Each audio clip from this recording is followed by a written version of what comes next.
Morning, guys. It's Miss Kovach and Maverick. We just wanted to cover a little bit today about what I need you to do for your assignment for e-learning. In our e-learning day announcement, I do have two things that I need you to do today. The big thing that I need you to at least review is the Gatsby essay choices.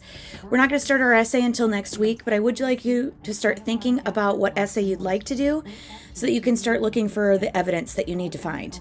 So I'm going to click on the Gatsby essay choices so you can kind of see what I'm looking at. For this, we've got the literary analysis choices. Prompt 1 asks you to use color to look at the deeper meanings in Gatsby. You're going to choose one theme, character, symbol to analyze his use of color throughout the novel.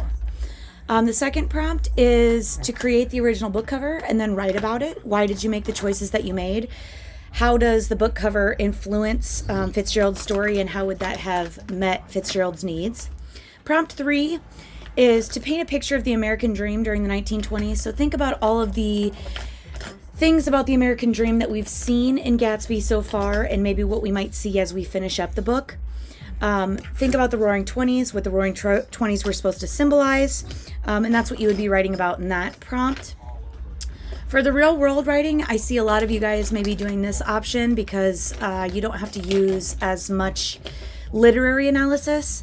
One is branding. Gatsby's business is pretty shady. So I want you to research branding techniques, provide evidence of how Gatsby's business brand harmed him. So how evidence in the book shows that the things that Gatsby did made him out to be a gangster and not to be a good guy. The second one is landscaping. Thinking about what you would have planted in Gatsby's garden. Why would you have planted the flowers or plants that you would have planted? What does landscaping, plant symbolism, all of that say?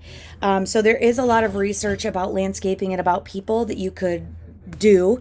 So you do have to do a little bit more research with that one. But it is an option if you're interested in plants and flowers and how they represent people. That would be a good idea for writing. The last one is fashion. So if you're into fashion and you're into the 1920s fashion, I want you to do a little bit of research into the characters and their fashion choices and why you think certain fashion choices were made, depending on color, what they wore, etc. So that's one of the big things that I need you to get done today. The second thing is you've already listened to most of the chapter 7 that I need you to get to. For chapter 7, I need you to get to about 32 minutes in the audiobook. I'm sorry, it says 37:10. So 37 minutes and 10 seconds in the audiobook. You've already listened to about 20 minutes of it in class. You also need to read to page 144. There are lots and lots of different weird character interactions that happen in chapter 7. I want you to choose one of those character interactions, find a piece of evidence that shows that the interaction is kind of odd or weird, and then foreshadow what you think that might be predicting is going to happen in the later chapter. So you could say things like, Gatsby and Daisy are going to get together permanently. Gatsby and Daisy are going to separate permanently. Daisy's going to leave Tom. Tom is going to get with Myrtle forever. Myrtle is going to get with Tom forever.